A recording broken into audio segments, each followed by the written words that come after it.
Quelques jours seulement après sa nomination par le président Donald Trump comme son conseiller principal pour l'Afrique, M. Massad Boulos a choisi la République démocratique du Congo comme sa première destination pour une mission diplomatique qui doit l'amener dans quelques pays de l'Afrique de l'Est. Accompagnée de Mme Corinna Sanders, secrétaire d'État adjointe pour les affaires africaines, et de M. Dan Dunham, directeur du Conseil national de sécurité pour l'Afrique, le conseiller principal du président américain a eu une longue et fructueuse discussion avec le président Félix-Antoine Tshisekedi Tshilombo. Au menu de leurs échanges, les perspectives économiques entre les USA et la RDC et évidemment la sécurité.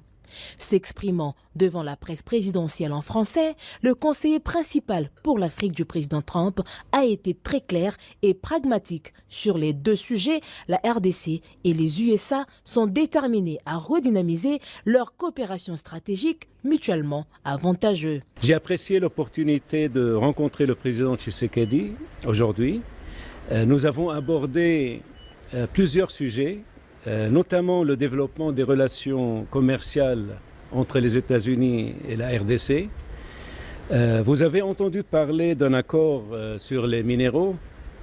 Nous avons pris connaissance de la proposition de la RDC et je suis heureux d'annoncer que le président et moi avons convenu d'une voie à suivre pour son élaboration.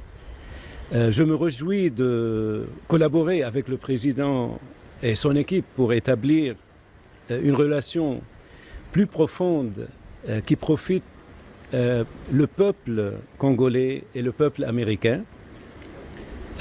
Stimuler les investissements du secteur privé américain en RDC, notamment dans le secteur minier, est un objectif commun qui contribue à la prospérité de nos deux pays. Bien sûr, nous avons besoin d'un environnement plus propice aux affaires pour atteindre cet objectif.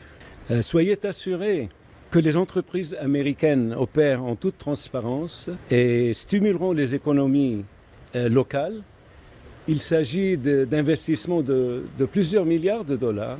Il s'agit d'emplois de dizaines de milliers de personnes. Il s'agit de transferts de connaissances. Il s'agit d'investissements dans l'infrastructure de pays.